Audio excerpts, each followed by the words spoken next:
Kita bersyukur sekali begitu terlahir kita merupakan warga negara, suatu negara yang luar biasa besarnya. Negara kita, Negara Kesatuan Republik Indonesia, membentang dari barat hingga ke timur yang diwakili oleh Sabang dan Merauke. Kalau kita terbang dari Sabang ke Merauke, itu memerlukan waktu sekitar 7 sampai dengan 8 jam. Kalau kita terbang dari Jakarta ke Tokyo, itu juga sekitar 6 atau 7 jam. Lebih dari itu, dia bukan merupakan daratan saja, tapi kumpulan dari pulau-pulau. Karena negara kita negara kepulauan, yang jumlah pulaunya juga besar sekali.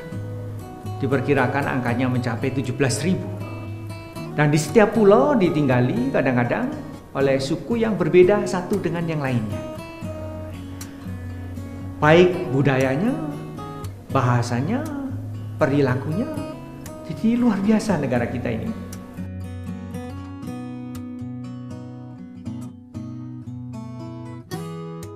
Karena dia terdiri dari pulau-pulau, maka moda transportasinya pun tidak cukup hanya dengan menggunakan transportasi darat.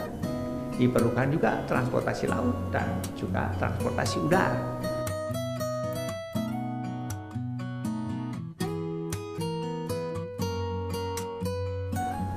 Jadi sejak lahir sebagai bangsa kita sudah diberi tantangan dengan problema yang luar biasa kompleks. Tentunya kita bertanya, kenapa kita merupakan bagian dari negara yang sedemikian luar biasanya.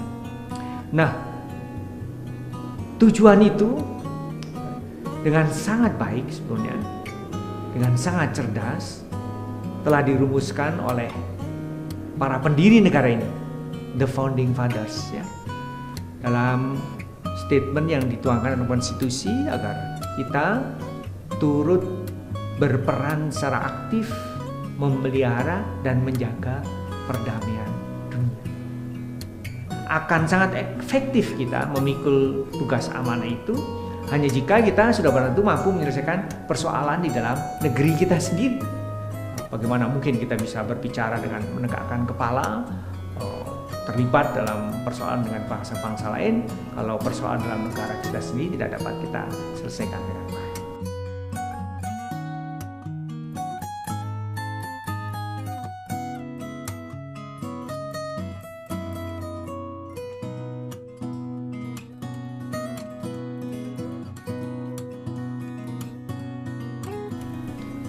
Di samping hal-hal yang sifatnya statis seperti yang saya sebutkan, ada juga sesuatu yang menambah kompleksitas persoalan adalah jumlah penduduk yang dari waktu ke waktu semakin bertambah di negara kita ini.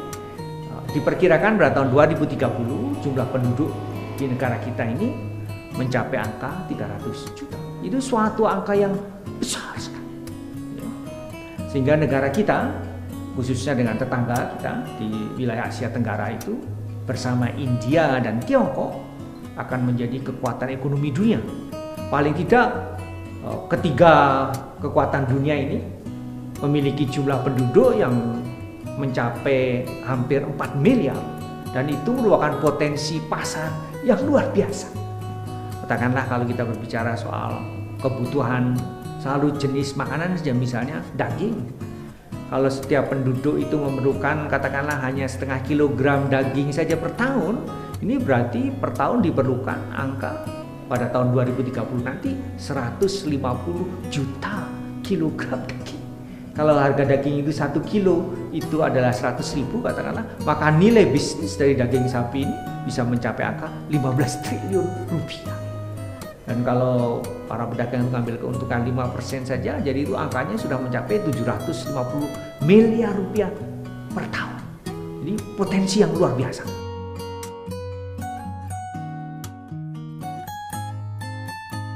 Dan dari waktu ke waktu, potensi pasar meningkat terus karena daya beli juga meningkat. Diperkirakan oleh studi McKinsey, itu kalau pada saat ini Indonesia merupakan kekuatan ekonomi nomor 16, pada 2030 nanti akan menjadi kekuatan ekonomi nomor 7. Jadi pastinya daya belinya akan semakin meningkat, kemampuan daya beli, kekuatan ekonominya bertambah. Sebagai gambaran saja juga pada saat ini saya mendapatkan informasi bahwa jumlah mahasiswa Indonesia yang belajar di Australia saja ini angkanya mendekati 20.000. Ini kalau setiap anak harus membelanjakan $1.000 Amerika per bulan karena memang biaya hidup di sana tinggi, berarti belanja yang dikeluarkan oleh anak Indonesia yang studi di Australia ini per tahun mencapai angka 240 juta US dollars. Kalau dihitung dengan tuition fee-nya, uang biaya kuliahnya itu melebihi angka 1,2-1,4 miliar dolar per tahun anak Indonesia membelanjakan di Australia. Angkanya itu berarti sekitar 12 triliun rupiah. Ini besar sekali. Dan itu bertambah terus. Itu saya belum menghitung yang belajar di Jepang, yang belajar di Amerika dan Eropa. Jadi kekuatannya luar biasa sekali. Jadi kekuatan daya belinya itu, dan itu akan naik terus. Nah, tentu kita sangat sedih jika dengan kekuatan daya beli itu tidak kita manfaatkan, yaitu dengan kegiatan produktif untuk memenuhi pasar kita sendiri. Kita akui sebagian besar khususnya produk-produk yang memiliki muatan teknologi yang sangat advance, sebagian besar produk-produk itu masih bukan buatan dalam negeri, itu semua masih datang dari luar negeri. Jadi ini mestinya juga kita akui sebagian besar khususnya produk-produk yang memiliki muatan teknologi yang sangat advance, sebagian besar produk-produk itu masih bukan buatan dalam negeri, itu semua masih datang dari luar negeri. Jadi ini mestinya juga tantangan yang kita hadapi.